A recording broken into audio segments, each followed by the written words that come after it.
Danny Martinez had worked at precision shooting range for 7 years, and nobody ever questioned his quiet competence. Customers knew him as the range safety officer who enforced the rules, checked targets, and occasionally helped struggling shooters improve their accuracy. But when the new assistant manager, Sarah, was cleaning out office storage, she found something that changed everything. Hidden in Danny's desk was an old, leather-bound notebook with sniper log embossed on the cover. Inside, page after page of detailed entries: distances, wind calculations, environmental conditions. And at the top of the first page, handwritten in precise block letters: Afghanistan, 2011-2013, SEAL Team 3, confirmed kills 47, longest shot, 2,387 meters. Danny Martinez wasn't just a range safety officer. He was a Navy SEAL sniper who had made the longest kill shot in his unit's history. Welcome to Real Heroes Stories YT. Before we continue this incredible story of precision under pressure and brotherhood under fire, tell me in the comments, from which city in the world are you watching this video today?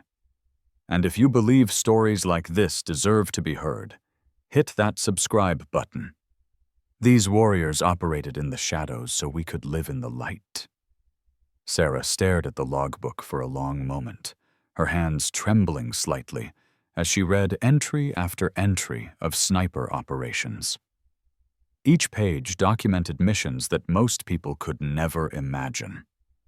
Targets eliminated at distances that seemed impossible. Environmental calculations that required mathematical precision, and consequences that meant the difference between life and death for American forces. When Danny returned from helping customers on the range, he found Sarah sitting at his desk, the logbook open in front of her. "I was cleaning out the storage cabinet, and this fell out," Sarah said quietly, looking up at him with new understanding. Danny's expression didn't change, but Sarah noticed something shift in his posture, the same alertness she had seen in him before, but never understood. He walked over and gently closed the logbook. "That's from a different life," Danny said simply. "SEAL Team 3, Sarah read from the cover. "Danny, were you really—" "Yeah, 3 deployments. Afghanistan, 2011 to 2013. Danny sat down across from her, the logbook between them like a bridge connecting 2 different worlds. "I was a sniper." Sarah had worked with Danny for 6 months and had always wondered about his unusual competence with firearms, his encyclopedic knowledge of ballistics, and his ability to spot problems on the range that other staff members missed. Now, it all made sense. 2,387 meters, Sarah said, reading from the notebook. "That's over 2 miles.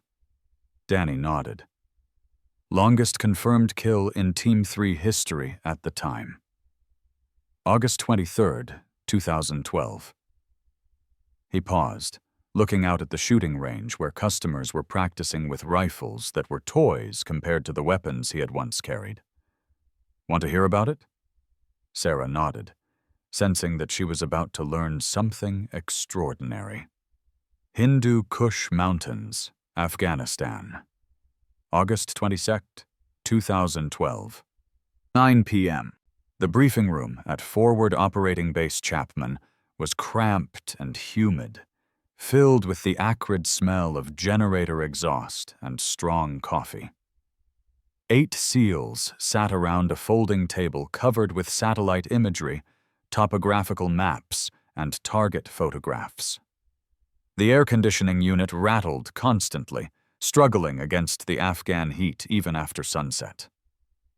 Petty Officer First Class Danny Martinez studied the aerial photographs through a magnifying glass, calculating angles and distances with the precision that had made him SEAL Team 3's primary sniper. At 26, Danny had already completed 2 deployments and had 31 confirmed kills logged in his sniper book. But the mission they were planning would test every skill he had developed over 5 years of elite military training. Lieutenant Commander Hayes, the team leader, pointed to the satellite imagery with a red laser pointer. Intelligence has confirmed that Taliban commander Abdul Malik Hassan, codenamed Scorpion, will be at this mountain compound tomorrow morning for a coordination meeting with regional cell leaders. Danny studied the target location. A cluster of buildings perched on a rocky plateau at 9,800 feet elevation, surrounded by steep terrain that made conventional assault nearly impossible. Scorpion has been coordinating IED networks across 3 provinces, Hayes continued. Conservative estimates suggest his operations have killed or wounded over 200 coalition forces in the past 18 months. He's been our #1 HVT for 8 months. Petty Officer 2nd Class Jake Sullivan, Danny's spotter and closest friend in the unit, leaned forward to examine the imagery. "What's the range from the nearest concealed position?" Hayes nodded to the intelligence officer, who highlighted a rocky outcrop on the map. 2,387 meters. It's the only position that offers both concealment and line of sight to the target compound. The room fell silent. Every SEAL in the briefing understood the significance of that distance. Standard military doctrine considered 800 meters the maximum effective range for most sniper rifles. Even the military's most advanced sniper systems were optimized for engagements under 1,500 meters. A shot at 2,387 meters was beyond the envelope of conventional precision shooting. Danny had made successful shots at ranges up to 1,800 meters during previous deployments, but 2,387 meters represented an entirely different category of difficulty. At that distance, bullet drop would exceed 10 feet. Wind drift could push the bullet several feet off target. Even the rotation of the Earth would affect bullet trajectory through the Coriolis effect. "Sir, what's the environmental picture?"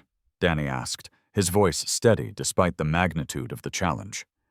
"Variable mountain winds, 3 to 12 miles per hour, shifting directions. Temperature differential between shooting position and target altitude will be approximately 15 degrees Celsius. Humidity, 34%. Barometric pressure reduced due to altitude effects." Danny made quick calculations in his head. Every environmental factor would compound the difficulty of the shot. Variable winds meant he would have to time his shot for a brief window of stable conditions. Temperature differential would affect bullet velocity. Low air density at altitude would change bullet trajectory. "What's our window?" Jake asked. "Intelligence suggests Scorpion will be visible for 15 to 20 minutes maximum, sometime between 9:30 a.m. and 10 a.m. He's scheduled to inspect security arrangements in the compound's main courtyard." Hayes looked directly at Danny. "Martinez, I need your honest assessment. Is this shot possible?" Danny studied the imagery for another full minute, running ballistic calculations and considering environmental factors. The shot would require perfect conditions, flawless execution, and a significant element of luck. But it was within the theoretical capabilities of his rifle system and his training. "It's at the absolute edge of possible, sir. Everything would have to be perfect: weather, timing, equipment. But yes, it's possible." Hayes nodded. "That's what I needed to hear. Mission is approved. You'll have a 4-man security team for overwatch and extraction. Movement begins at 3 a.m. hours." As the briefing concluded and the SEALs dispersed to prepare their equipment, Jake pulled Danny aside. 2.4 kilometers, Jake said quietly. "That's a hell of a shot, brother." Danny was already running calculations in his head. Bullet drop charts, wind compensation tables, scope adjustments. "It's the shot we've been training for our entire careers," he replied. "Everything we've learned, every round we've fired, it all comes down to tomorrow morning." 3 a.m. hours. Movement to position. The SEAL team moved through the Afghan darkness like shadows, following a route that intelligence had determined would avoid Taliban patrol patterns and observation posts. Danny carried his primary weapon system, an M2010 enhanced sniper rifle chambered in .300 Winchester Magnum, along with additional equipment that brought his total load to over 180 pounds. The M2010 was the most advanced sniper rifle in the American military inventory, capable of precision shooting at extreme ranges. Danny's rifle was equipped with a loopholed Mark IV telescopic sight with variable magnification up to 20x, a Harris bipod for stability, and a custom ballistic calculator that could account for environmental factors affecting bullet trajectory. Jake carried the spotting equipment, a high-powered spotting scope, laser rangefinder, Kestrel weather meter for environmental monitoring, and communication gear to maintain contact with base and provide real-time intelligence during the mission. The four-man security team, led by Chief Petty Officer Rodriguez, carried standard SEAL assault equipment and was responsible for protecting the sniper team and securing their withdrawal route if the mission was compromised. The movement to the sniper position required 8 kilometers of travel through mountainous terrain in complete darkness. The team used night vision equipment and moved in single file, with Rodriguez's security team providing point and rear security, while Danny and Jake focused on navigating to the exact location that would provide the required shot angle. The terrain was brutal: loose rock that shifted underfoot, steep inclines that required rope assistance, and altitude that left even the highly conditioned SEALs breathing hard.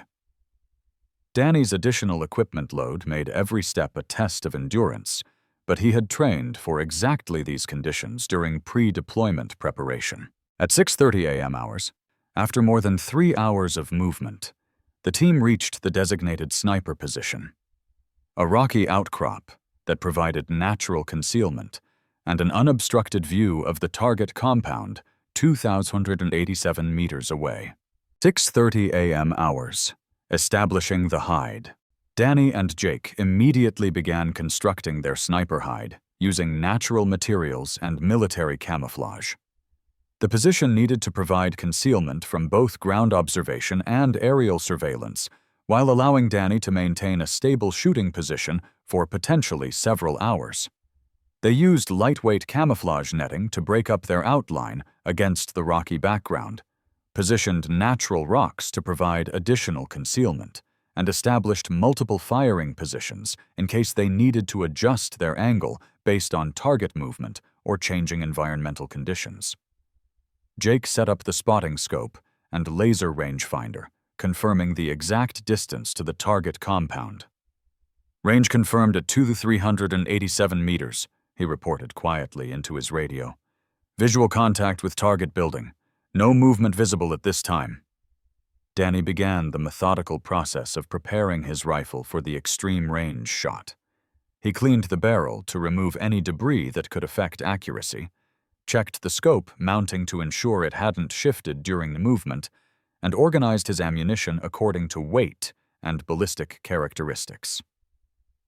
For this shot, Danny would use match-grade .300 Winchester Magnum ammunition, specifically Sierra Match King 190-grain boat-tail hollow-point bullets loaded to precise specifications. Each round had been individually inspected and weighed to ensure consistency. The security team established a defensive perimeter around the sniper position, with Rodriguez coordinating observation sectors and communication protocols. If Taliban forces discovered their location, the team would need to extract quickly while protecting the sniper element. 7 a.m. hours. Environmental monitoring. With the hide established and equipment prepared, Danny and Jake began the critical process of monitoring environmental conditions that would affect the shot. At extreme range, Factors that were negligible at shorter distances became critical variables that could determine mission success or failure.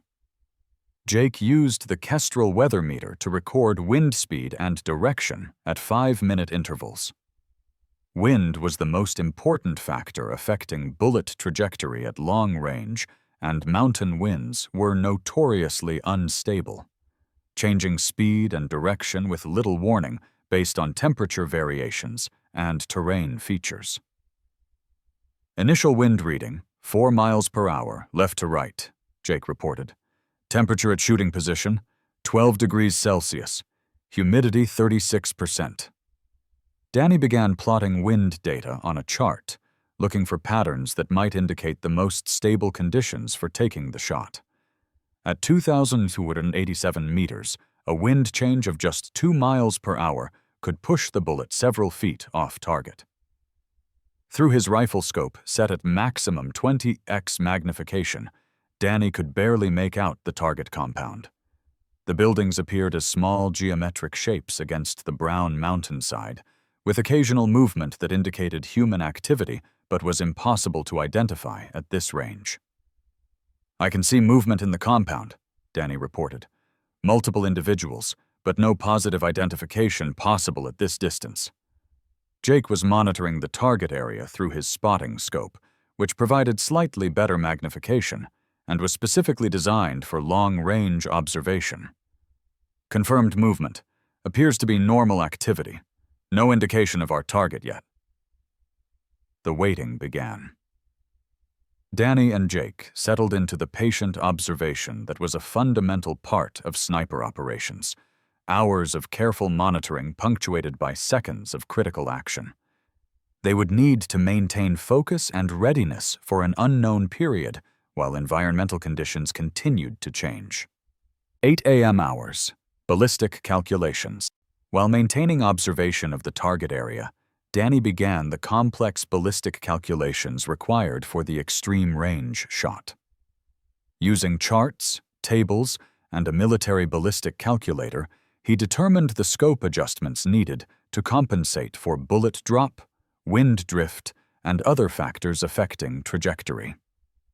At 2,387 meters, a .300 Winchester Magnum bullet would drop approximately 127 inches, more than 10 feet from the line of sight. Danny would need to aim that distance above his actual target to compensate for gravitational bullet drop. Wind compensation was more complex because mountain winds were constantly changing. Based on current readings, Danny calculated that a 6-mile-per-hour crosswind would push the bullet approximately 34 inches, nearly 3 feet, to one side. He would need to adjust his aim point accordingly and be prepared to modify his calculations if wind conditions changed before the shot. Temperature affected bullet velocity, which in turn affected trajectory and time of flight. The cooler air at the target elevation would increase air density, creating more drag on the bullet and slightly increasing bullet drop. Even the rotation of the Earth had to be considered. At this latitude and range, the Coriolis effect would deflect the bullet approximately 2 inches to the right. A small factor, but potentially significant at extreme range. Danny made preliminary scope adjustments based on his calculations. 31 minutes of angle elevation compensation and 8 minutes of angle windage adjustment. Each click of the scope turrets moved the point of impact by 1/4 minute of angle, which equated to approximately 6 inches at the target distance. "Scope set for current conditions," Danny reported. "Ready to engage when target is identified." 8:45 a.m. Target area activity. Jake observed increased activity in the target compound through his spotting scope. "Multiple vehicles arriving. Personnel moving between buildings. This could be the beginning of the meeting." Danny adjusted his position behind the rifle, settling into the prone shooting position that he could maintain comfortably for extended periods. The Harris bipod provided a stable front rest, while Danny used a small sand bag to support the rifle's stock and fine-tune his aim. Through his rifle scope, Danny could see tiny figures moving in the compound courtyard, but individual identification was impossible at this distance. The targets appeared as dark shapes against the lighter background of the courtyard, moving in patterns that suggested organized activity. "Wind's picking up," Jake reported. "Now reading 7 miles per hour, still left to right. You'll need to adjust compensation." Danny made mental calculations and adjusted his aim point to account for the increased wind speed. At this range, every mile per hour of wind change required approximately 6 inches of aim adjustment. The environmental conditions were constantly shifting, requiring continuous monitoring and adjustment.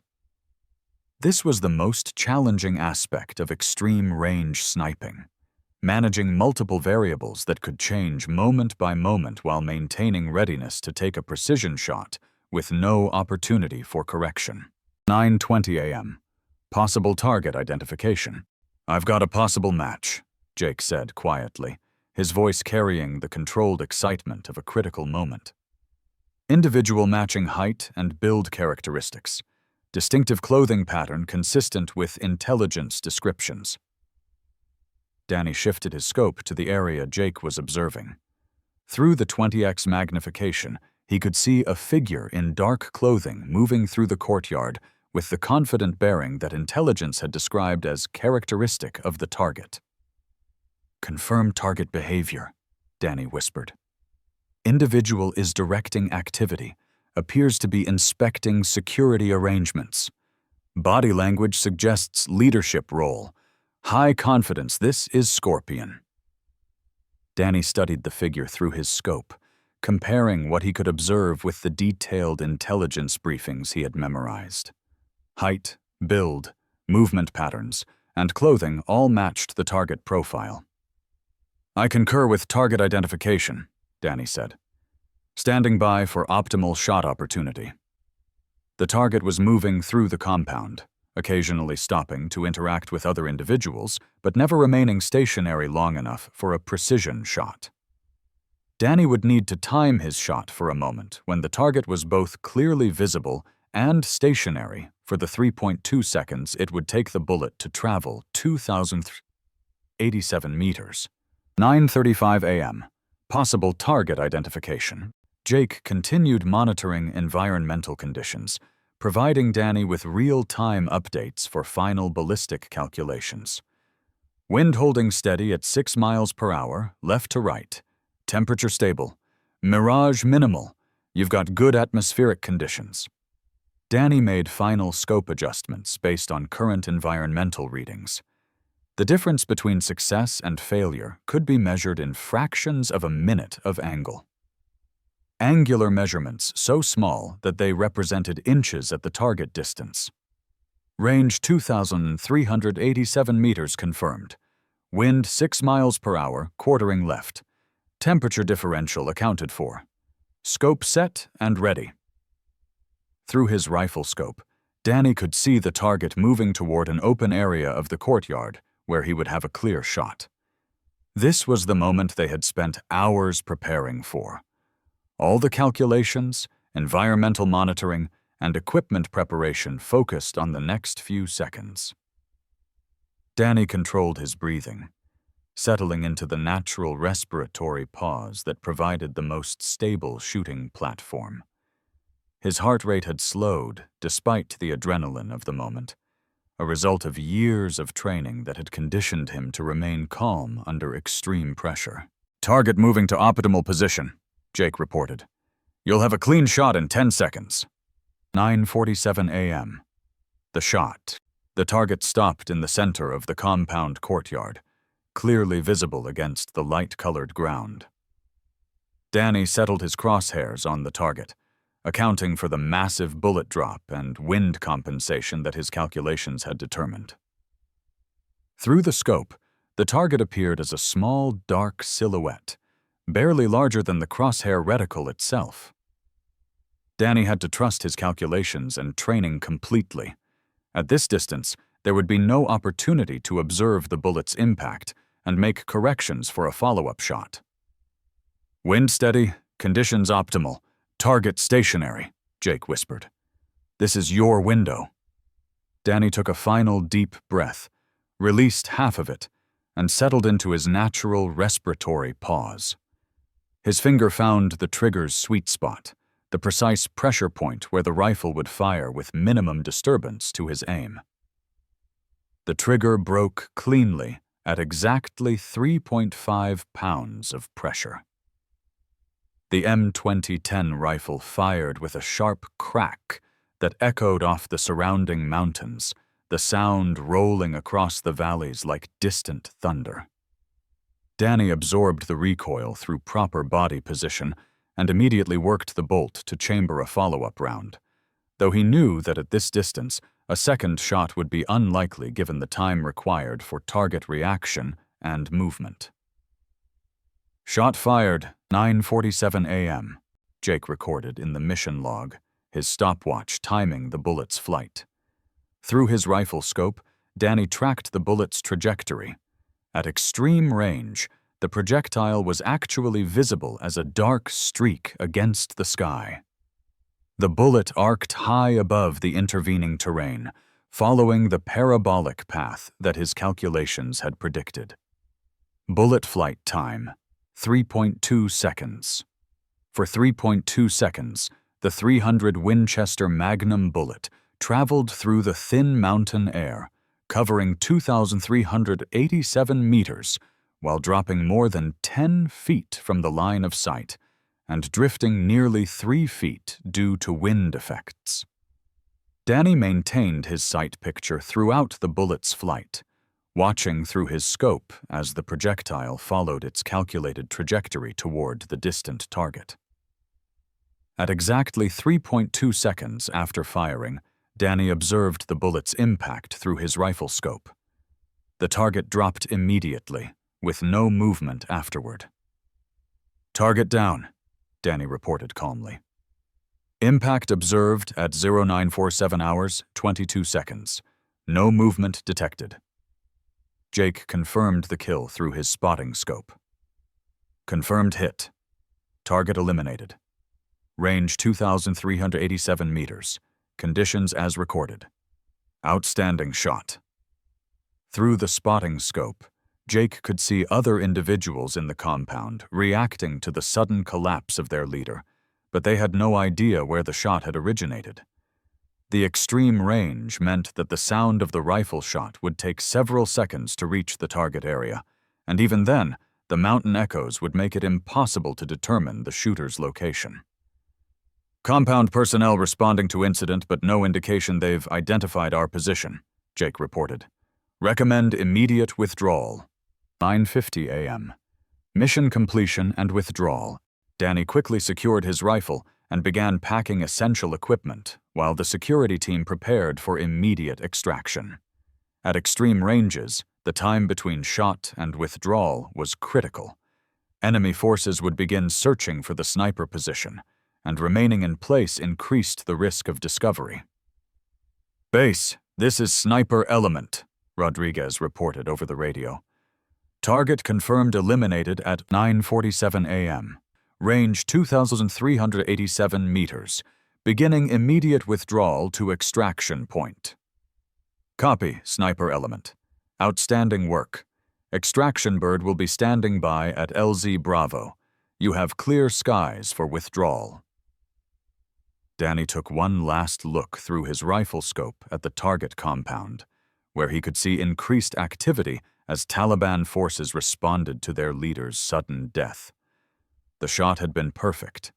Precise calculations, stable environmental conditions, and flawless execution had combined to achieve what many would consider an impossible feat of marksmanship. As the SEAL team began their withdrawal movement, Danny felt the satisfaction that came with mission accomplishment. The Taliban commander, who had been responsible for hundreds of American casualties, was eliminated, his IED networks would be disrupted, and American lives would be saved as a result of this single precision shot. Jake helped Danny secure his equipment while the security team established overwatch positions for their movement. "Hell of a shot, brother," Jake said quietly. 2.4 kilometers. That's going in the record books." Danny nodded as he shouldered his rifle. "It was a team effort.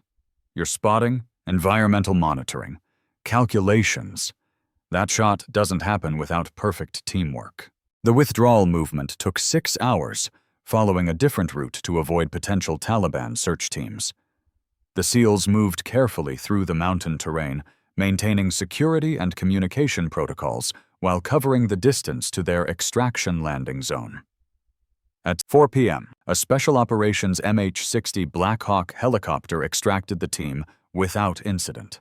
As they lifted off from the Afghan mountains, Danny looked down at the rugged terrain where he had just achieved the longest confirmed sniper kill in SEAL Team 3 history. Post-mission debrief and intelligence. Back at Forward Operating Base Chapman, the SEAL team conducted a thorough mission debrief with intelligence officers and operational commanders. Danny's shot was analyzed in detail, with every aspect of the operation documented for future training and tactical development. The shot was officially recorded as a confirmed kill at 2,387 meters, a distance that pushed the boundaries of precision rifle marksmanship. Intelligence confirmed that the target was indeed Abdul Malik Hassan, the Taliban commander codenamed Scorpion, whose death significantly disrupted insurgent operations across 3 provinces.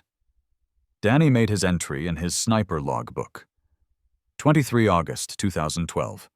Target: HVT Scorpion, Abdul Malik Hassan. Range: 2,387 meters. Environmental conditions: variable mountain winds, 3 to 12 ampere. Temperature differential 15 degrees. Altitude 9,800 feet. Weapon system: M210 ESR, 300 Winchester Magnum, Sierra Match King 190 GR, BTHP. Result: confirmed elimination. Notes: longest shot of deployment. Perfect conditions. Excellent spotter support. Mission success. The intelligence assessment revealed that Scorpion's death created a significant leadership vacuum in Taliban IED operations. His specialized knowledge of bomb-making techniques and network coordination was irreplaceable, and insurgent IED attacks in the region dropped by 60% over the following 8 months. Danny was recommended for the Navy Cross for extraordinary heroism in combat, though the citation remained classified due to the sensitive nature of special operations activities. The official record simply noted, "Heroic achievement during combat operations against enemy forces in Afghanistan." Present day. Precision shooting range. Sarah closed the sniper logbook, finally understanding why Danny approached his work at the shooting range with such precision and attention to detail. Every safety instruction, every range rule, every piece of advice he gave to customers was informed by experiences where precision meant the difference between life and death. "Sir." 2,387 meters, Sarah said quietly. "That's over 2.5 miles. I can't even see clearly that far, let alone hit a target." Danny took the logbook back, his fingers tracing the detailed entries that documented 3 deployments worth of precision shooting under combat conditions. It was the culmination of everything we trained for. Years of preparation, perfect environmental conditions, excellent teamwork, and honestly, a fair amount of luck. "How many?" Sarah started to ask, then stopped herself. 47 confirmed kills over 3 deployments, Danny said matter-of-factly. Each one documented, verified by spotter observation and post-mission intelligence. Each one representing a threat eliminated and American lives saved. Sarah looked around the shooting range, where civilian customers were practicing with hunting rifles and target pistols, their biggest challenge hitting paper targets at 100 yards. The contrast with Danny's military experience was overwhelming. "Why do you work here now?" she asked. Danny stood up and walked to the window overlooking the range, watching a father teach his teenage son proper rifle handling techniques. Because teaching people to shoot safely, to understand their weapons, to respect the power they're handling, that still saves lives. Different mission, same purpose. He turned back to Sarah. "Every person who learns proper firearm safety from me, every customer who develops better shooting skills, every accident that doesn't happen because someone followed the rules I taught them, that's still serving. Different battlefield, same commitment to protecting people." Sarah nodded, understanding for the first time why Danny seemed to know everything about firearms, why he could diagnose shooting problems instantly, why he commanded respect from even the most experienced customers without ever mentioning his background. "The guys you served with, are you still in touch?" Danny smiled slightly. "Jake Sullivan owns a security company in Colorado. Rodriguez made Command Master Chief before he retired. The rest of the team stayed in touch through social media and occasional reunions. We're family.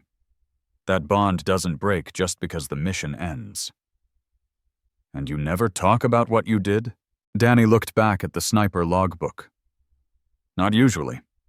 Most people wouldn't understand what we did or why it was necessary. They see movies and think they know what combat is like, but the reality is usually much more complicated." He paused, watching a customer struggle with a rifle that was clearly too advanced for his skill level.